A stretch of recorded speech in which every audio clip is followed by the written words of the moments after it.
Welcome to Repeatable Revenue, a show for online entrepreneurs, remote business builders, and those that are aspiring to be. I'm your host, Ray Green, and on this podcast, I'm going to share everything that I've learned and am learning about building my online business from a remote Mexican beach.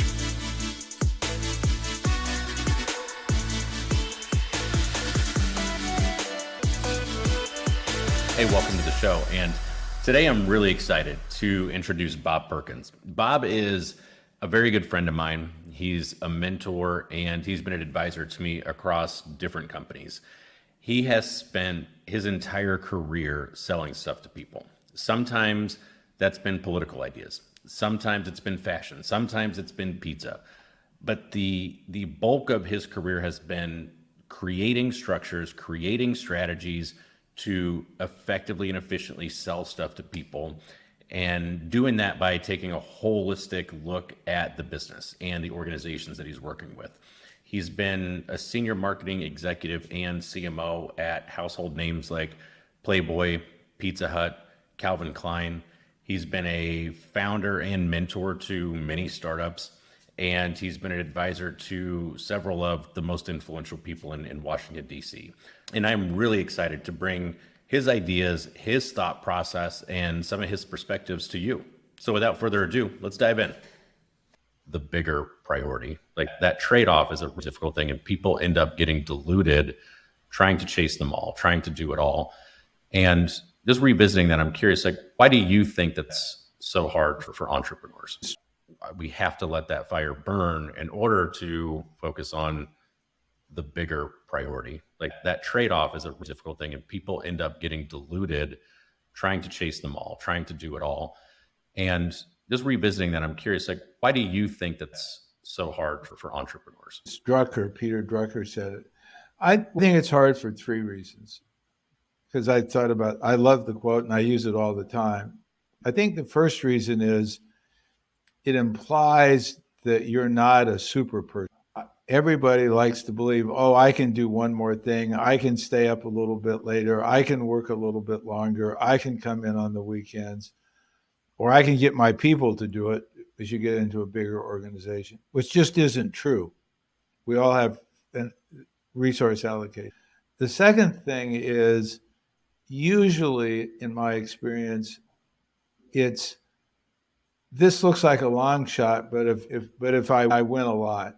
So you get blinded by the odds, to use fooled by randomness, I think was the title of a book by Taleb. You get the old saw in fundraising, but $1 million a ticket, we only have to sell one. So something comes along that looks like it's a little out of what you really do and what you're good at, but boy, it looks like there'd be a lot of money.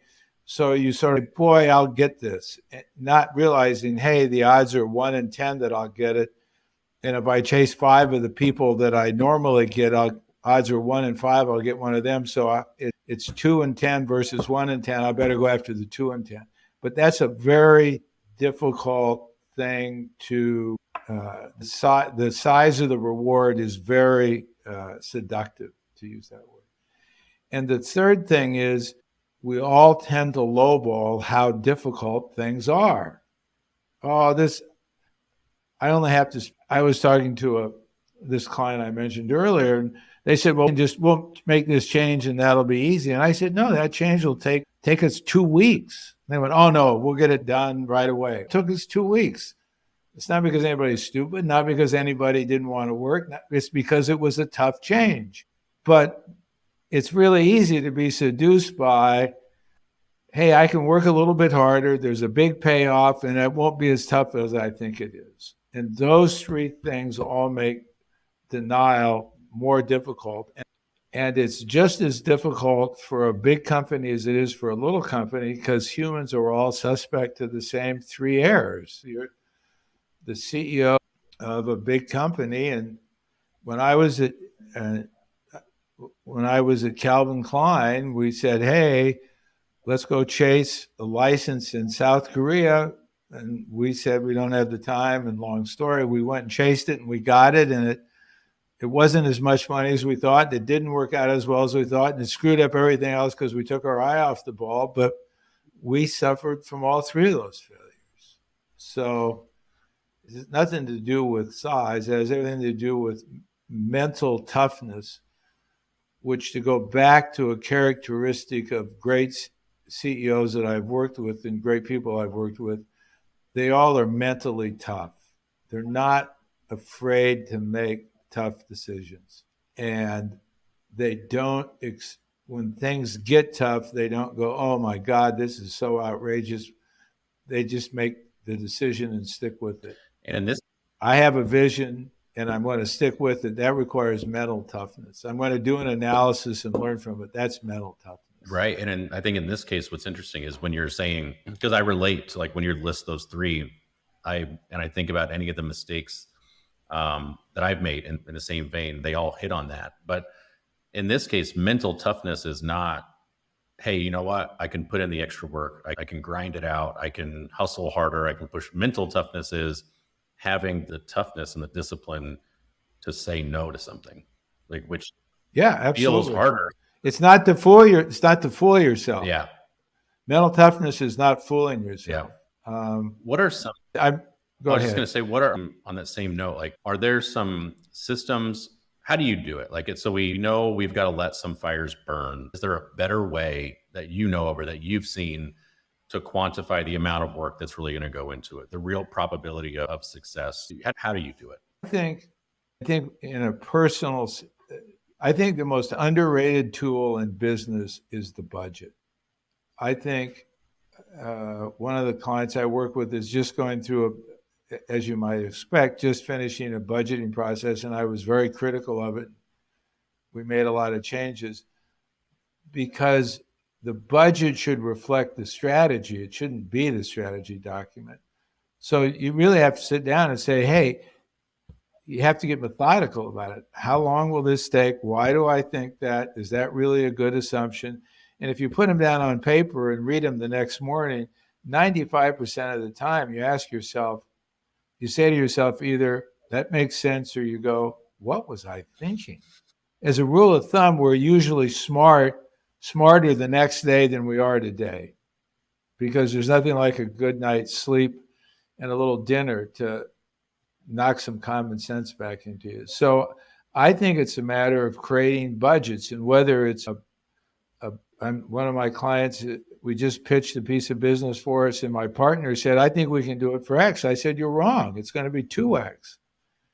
And he said, well, I won't buy it for 2X. And I said, then we shouldn't do it, because unless you want to work for free, which I didn't think he did, and he did.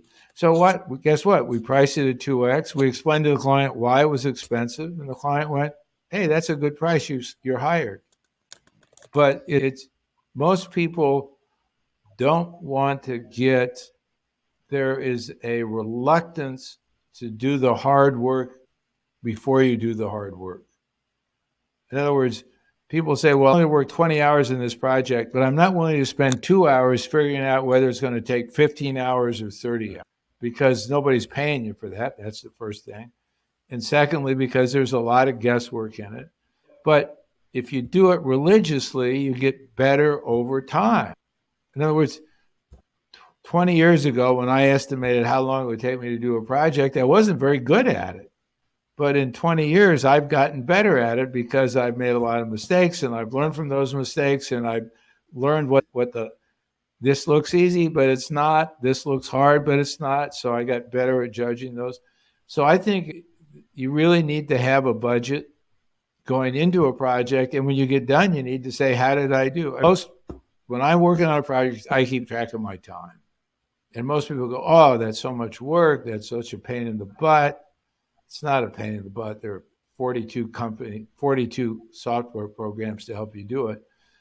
But the point is, if you don't keep track of your time, how the hell do you know how much time you spent on it? And there's nothing. You sit down at your desk, you start working on a project, you get a text message from a friend, and then you bat around with him, and then you talk to your wife, and then you go out and have a cup of coffee, and you come back. In your head, you've spent 4 hours. In reality, you've spent about 60 minutes. But when you go to write it down at the end of the day, it's much tougher to fool yourself. Yeah. You treat yourself like you're the CFO. Bob, did you really spend 4 hours and that's all you produced? Well, actually not. I think you gotta realize the only thing you have as an entrepreneur, the only thing you have as a business person, the only thing any of us has to sell is intelligent use of our time. That's it. So that means you got to know where you're spending it and you got to know what you're focusing it on. You got to be able to say, look, I got an ROI for my time. Because one of your things, Ray, is don't sell by the hour, which I think is tremendously valid advice. That doesn't mean you don't need to know how many hours you put in Right. on it, but in terms of the client, that you got to, are you intelligently applying your time to solve their problem, and you're just asking for a piece of the return? Hey, you're going to make $1 million. I want 100,000. You may not phrase it that way, but that's how I always think about it. If a client comes to me and says, I have a big problem, but I can't, I'm not, if I solve it, I won't save much money or make much money. It's like, why do you want to solve? Yeah, no, not selling your time doesn't mean not tracking your time. Like, you have to understand where it goes to understand whether you're allocating it properly or not. Like, a really good example is earlier this year, I resigned from a fractional engagement, and I think it was at the end of January. And so for February, March, and part of April, I said I'm not doing any more client work. I'm going to focus my time on building the coaching program, getting content, doing some marketing systems. So I allocated time. In April, I started selling that coaching program that I'd built over the course of a couple of months. And for me, at the end of the year, to go back and assess, was a good time, what time well spent? Was there an ROI on it? I have to know how much time I spent into building out the MVP of this and what the return was. But that doesn't, like you said, it wouldn't mean you go sell by the hour. That's limited inventory by nature, but not selling hourly doesn't mean just willy-nilly, like whatever you do, what you want. And I have found actually like a really good tool. I don't know if you use Google's Calendar, but Google Calendar now has a function called Time Insights. And so you can block, like when you block your time and you Yep. change the color to certain things. So I have one client that takes this. When I'm doing client success stuff, it's this color. When I'm doing sales stuff, it's a different color. When I'm doing content, it's a different color. I can look at the end of the week at the pie chart and see how much time I spent on administrative stuff, how much time I spent on content creation. And I have found what it also forces me to do is when I block an hour to write for this or for anything else, I know that's going to be on my clock, or that's going to be on. So I'm less inclined to get distracted, less inclined to walk downstairs and sneak around, because I know that I'm kind of tracking. So I time block more proactively and I stick to it in a more disciplined system. So that's something that's worked for me. And I think the other advantage of that approach is during that hour, it makes you less anxious about everything Yep. else. Yep. Because, hey, what about those clients? We got 4 hours blocked out for them this afternoon. That'll be just fine. I'm a golfer, and every golf book talks about the only way you can hit a good golf shot is to be fluid. Tenseness kills speed. So you can't be tense in the hands, you can't be tense in the elbows. You got to be fluid. Makes total sense. Tight muscles don't go fast. Everybody agrees with that. And I think that really applies to when you're trying to work on a problem, when you have other problems at the door. The more you can help yourself not worry about those other problems, the better you will do, because the back of your mind is not being gnawed away from by what about this, what about that. And it's easy to, the other thing, you get an hour to write something or do something. There's a certain amount of time all of us need to be productive, and it varies by person. I'm not saying that you and I are the same or everybody else is the same, but let's just say it takes an hour to be productive. When you block out an hour, you got an hour, that's enough time to get the job done, everything else is going to be okay. You're much more likely to be successful than you are if you are worried about something else or saying, boy, I better get this done in 45 minutes. But most of us underappreciate, because all of us have big egos, most of us underappreciate the necessity of creating conditions in which we perform at our optimum. It's like when I go golfing, I warm up for 15 minutes first. And why do I do that? Because every golf magazine, every golf instructor, And the world says you play better golf if you stretch and warm up for 15 minutes. Mm-hmm.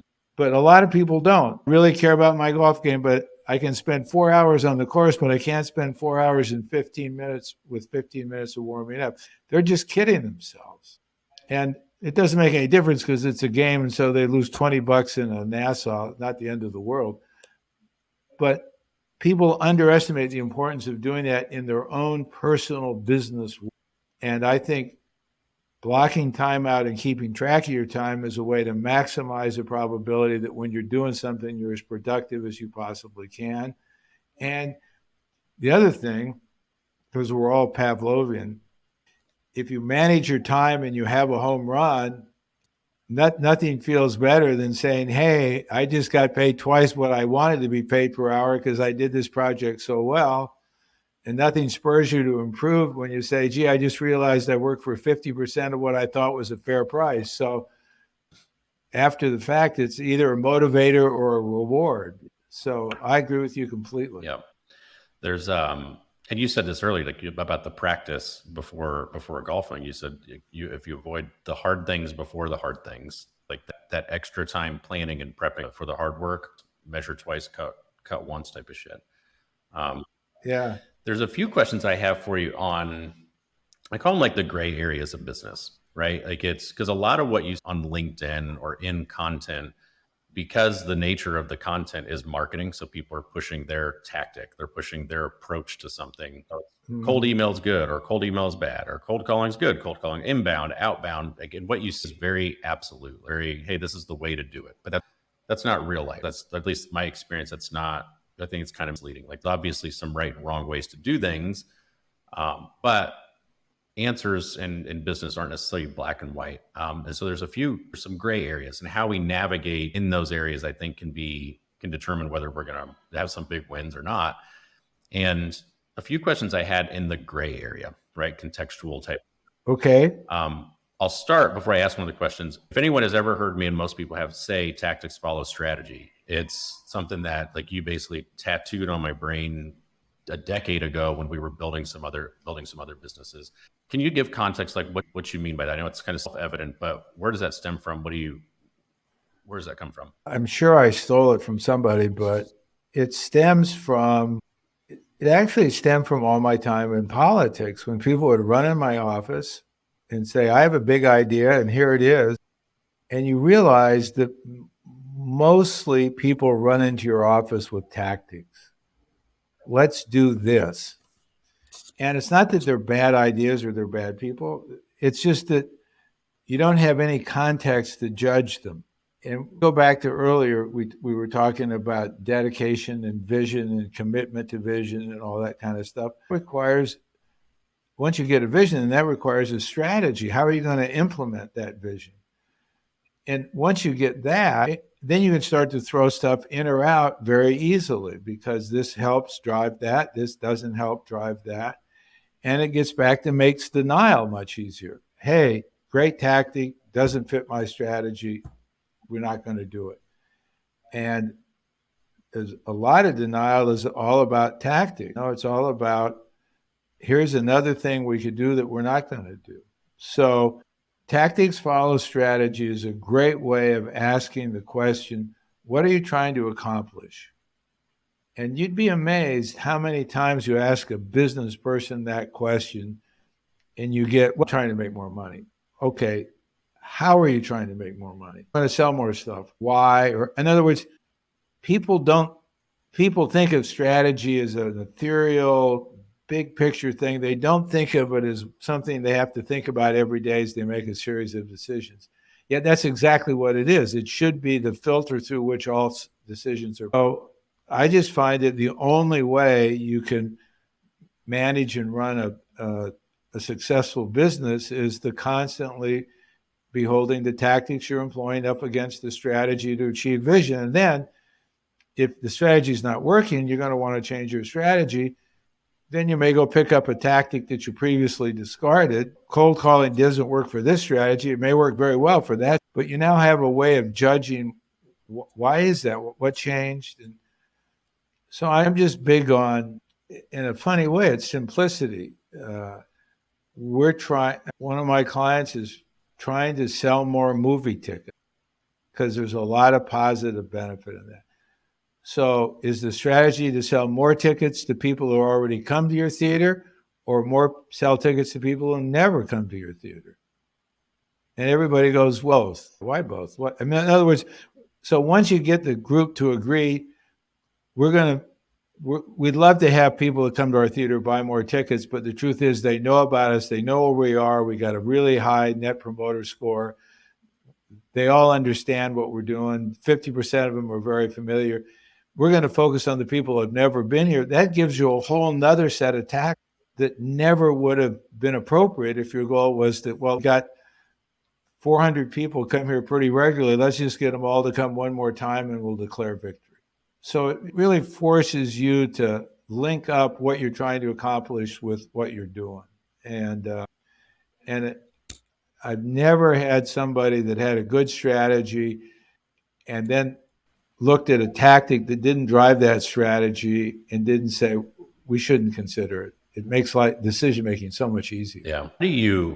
So tactics follow strategy. Say your early stage, whether it's a tech startup or consulting startup, whatever it is, like, yeah, there's the saying, and I've said it before. I can't remember where it's from. That action leads to insight more than insight leads to action. So there's like part of this is when you're not really clear on things, sometimes you can act your way into getting answered. Action you there, but that's also flip side of that is just trying every tactic in the book without a clear strategy, and you end up just bumbling around, and it's an excuse for not making progress towards anything. And this is one of those gray areas. What's the difference, do you think, between those two things? I think that back to Lean Startup and Airy Grease, to summarize a great book in a few words, and my apologies to Mr. Reese, what's the most important thing you need to learn, and what's the cheapest way to learn it? So in a startup, early on, those are strategy questions. Am I going to appeal to large corporations? Am I going to appeal to small corporations? Am I going to appeal to small businesses who are doctors? Or am I going to, in other words, so you start to you start to try to sell your product, and you act like a Roomba vacuum cleaner. If it works, you keep going, and if you hit a wall, you try another direction. But you're constantly trying to answer the question of, what is the strategy that I'm thinking of? And there's lots of what we call in the business, obviously, secondary research. You may do a lot of homework. You may talk to a lot of people. You may have to understand things, but eventually you have to go out and talk to people and try to sell them something and see how it goes. But once you get a strategy, then tactics become much easier to justify, because you say, okay, I'm going to run 100 LinkedIn ads because I've decided my target is X. I can buy that target on LinkedIn. I'm going to run 100 LinkedIn ads. I'm going to measure my response rate. And if it doesn't pay for itself by a factor of 3, I'm not going to do it anymore. Simple. Mm-hmm. Strategy's fixed. That's a tactic. That didn't work. Next tactic, I'm going to, just like my little movie theater. Instagram. We tried LinkedIn. It didn't work. We tried Instagram. It worked pretty well. So we spent more money on Instagram, and because the web's easy to track, you could sort of track your value and you could sort of see it was working. But that was a tactic. The strategy was reach a new, and there are other ways to do it. Simple ways to do it. Let's hire a high school kid at $15 an hour every week to go to the 30 grocery stores in the trading area and put up a poster on the grocery store wall. Here's what's playing at the Bedford Play. Now, very cheap, very inexpensive. Everybody in the trading area saw that because everybody goes to a grocery store. So all of a sudden, but we had a strategy, find new visitors. If after a while, we tried use this code for a discounted ticket so we could sort of how it was doing. When you were spending not very much money, it didn't need to be very successful. Since a movie ticket is 100%, not 100%. A movie ticket has a high variable revenue because the fixed costs don't change. You have to pay a little more to the movie owner, but not much. So anyway, I don't know if that answers your question, but I think all strategies have to be, to answer your question in a different way, all strategies have to be tested in front of the client, in front of the potential consumer, just as all tactics do. But you can get that feedback very quickly. And you just have to be methodical about figuring it out. And You kind of hit on like another piece, another question like this, the gray area where there's two not necessarily inherently wrong ways to look at it, but you mentioned the Roomba. And it's the question is like, how do you know when to pivot and how do you know when to persevere? And because what I see is, I think a lot of building your business is a flywheel marketing. Like a lot of the heavy lifting is on the front end, but once you get it in motion, it starts like the dividends that you're getting from it tend to be exponential. And if you're constantly pivoting on your audience or your offer or whatever it is, then you're just like a Roomba, you're just spinning around in circles. And you never really give yourself the opportunity to build momentum and get the flywheel in motion. So like that's one part of it. But then there's all like, want to necessarily stay on the wrong direction. If you're out there and you're trying to learn, how do you know when to pivot and change directions and know that there may just be some cost and starting over versus no, you've got to stay the course and push through some of this and keep the consistency to get the flywheel in motion?